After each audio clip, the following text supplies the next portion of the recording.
सरकारें रही हैं, लेकिन दुख की बात यह है कि इस दौरान यहाँ सभी विरोधी पार्टियों की रही सरकारों में आपके प्रदेश सहित पूरे देश में भी सर्व समाज में से विशेषकर दलितों, आदिवासियों, पिछड़े वर्गों,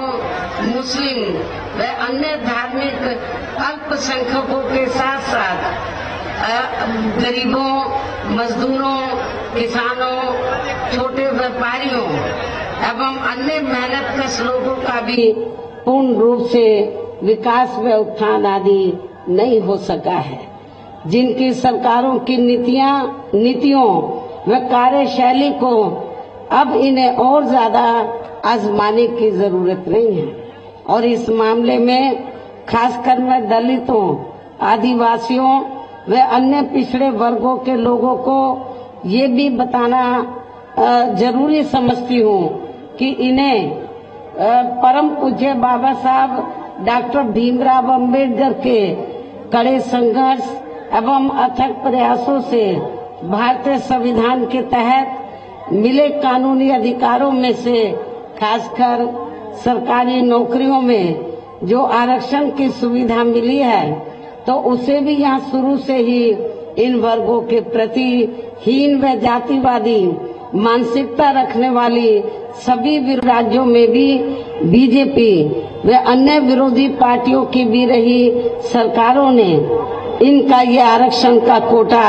अभी तक भी पूरा नहीं किया है। पदोन्नति में आरक्षण को तो इन्होंने मान्य कोर्ट की आड़ में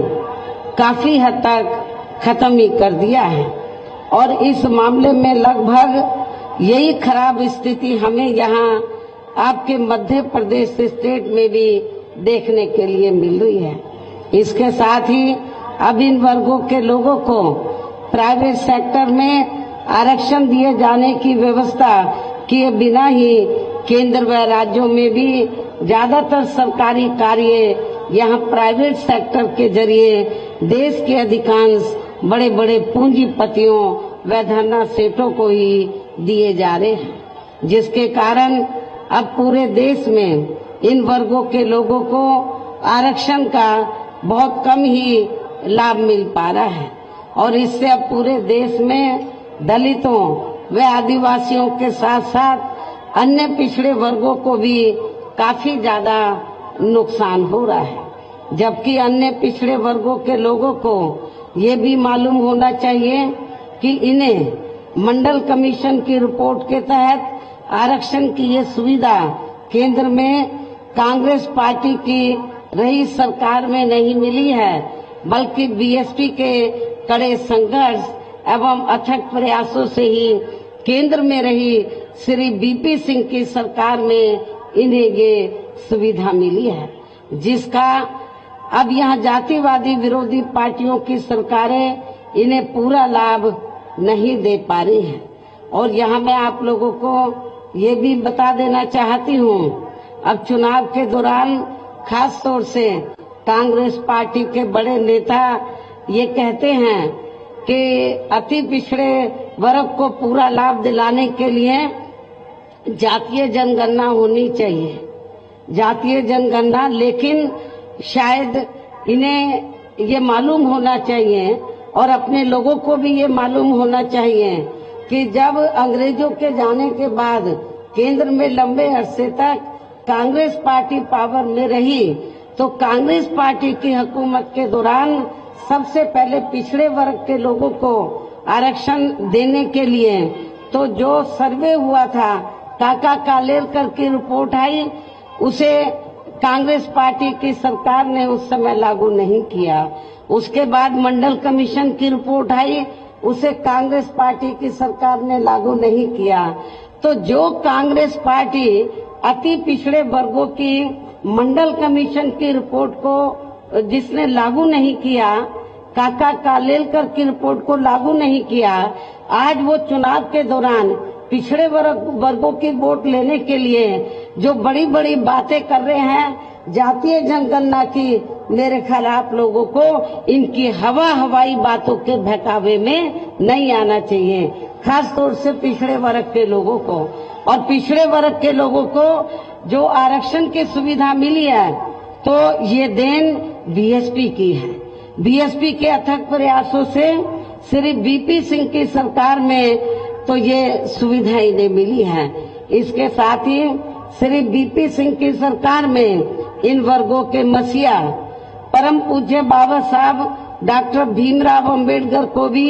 यहाँ भारत रत्न की उपाधि से सम्मानित किया गया है, जिसके लिए वो हर प्रकार से पात्र भी थे। यानी कि कांग्रेस पार्टी ने लंबे अरसे तक पावर में रहकर बाबा साहब को भारत रत्न की उपाधि देना उचित नहीं समझा। तो ये बीपी सिंह की सरकार में बीएसपी के अथक प्रयासों से बाबा साहब डॉक्टर अंबेडकर को इस उपाधि से सम्मानित किया गया, जो बहुत पहले ही इनको ये सम्मान मिल जाना चाहिए था, जिसके लिए विशेषकर इतना जो डिले हुआ तो जिसके लिए विशेषकर कांग्रेस पार्टी प्रमुख तौर से जिम्मेवार व कसूरवार भी है। इससे इन वर्गों के प्रति इस पार्टी की हीन व जातिवादी मानसिकता साफ झलकती है, जिसने फिर इनके कार्यों को आगे बढ़ाने वाले व हर मामले में समर्पित व्यक्तित्व मान्यवर श्री कांशीराम जी के देहांत होने पर केंद्र में रही इसी कांग्रेस पार्टी की सरकार के चलते एक दिन का भी राष्ट्रीय शोक घोषित नहीं किया गया था। इसे भी आप लोगों को याद रखना चाहिए। यहाँ मैं इन वर्गों के मामले में ये भी कहना चाहूंगी, केंद्र द्वारा देश की लोकसभा व राज्य विधानसभाओं में महिलाओं को जो 33% आरक्षण देने की व्यवस्था की गई है तो उसमें एससी, एसटी व ओबीसी वर्गों की महिलाओं को अलग से कुछ भी आरक्षण नहीं दिया गया है। इतना ही नहीं बल्कि इन वर्गों के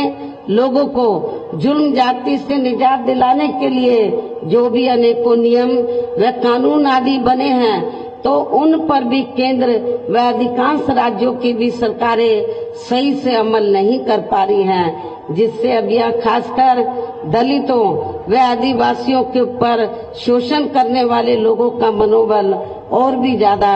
बढ़ रहा है। और ये सब हमें यहाँ आपके मध्य प्रदेश स्टेट में भी काफी कुछ देखने के लिए मिल रहा है। इसी प्रकार हमें पूरे देश में मुस्लिम व अन्य धार्मिक अल्पसंख्यक समाज के लोगों की भी हालत कोई खास अच्छी नजर नहीं आती है, जिसका काफी कुछ खुलासा केंद्र सरकार की सच्चर कमेटी की रिपोर्ट में भी किया गया है। इनके साथ साथ अपर कास्ट समाज में से खासकर गरीब लोगों की भी आर्थिक स्थिति अभी भी पूरे देश में यहाँ काफी ज्यादा खराब व दयनीय ही बनी हुई है। इनके अलावा आपके प्रदेश सहित पूरे देश में सर्व समाज में से विशेषकर यहाँ गरीब, मजदूर, किसान, कर्मचारी, व्यापारी एवं अन्य मेहनतकश लोग भी अपनी विभिन्न समस्याओं को लेकर अभी भी हमें काफी ज्यादा दुखी ही नजर आते हैं। और इनमें से किसान वर्ग तो केंद्र की वर्तमान भाजपा सरकार द्वारा बनाई गई गलत नीतियों के कारण काफी ज्यादा परेशान व आंदोलित भी रहा है। लेकिन इन सब की मुख्य वजह हमारी पार्टी केंद्र व आपके मध्य प्रदेश स्टेट में भी यहाँ अब तक रही सभी विरोधी पार्टियों की सरकारों की जातिवादी, पूंजीवादी व संकीर्ण मानसिकता के तहत बनाई गई उनकी गलत नीतियों एवं गलत कार्य प्रणाली को ही काफी हद तक जिम्मेवार मानकर चलती है। और इस मामले में खासकर इनकी गलत आर्थिक नीतियों की वजह से ही आए दिन यहाँ पूरे देश में गरीबी, बेरोजगारी व महंगाई आदि भी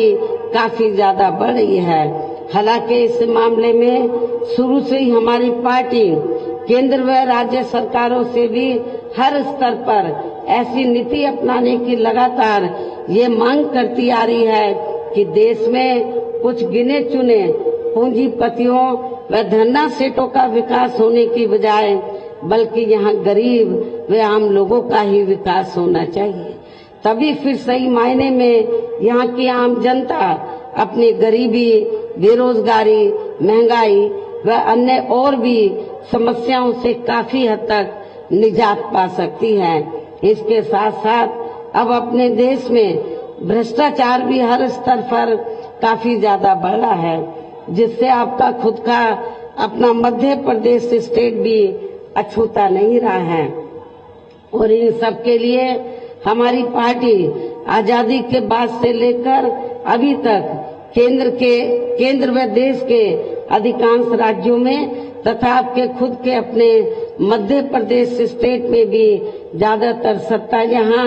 गलत पार्टियों में से खासकर कांग्रेस, बीजेपी व इनकी सहयोगी पार्टियों के हाथों में ही आने को मानकर चलती है। और इन सभी विरोधी पार्टियों को हमारी पार्टी इसलिए भी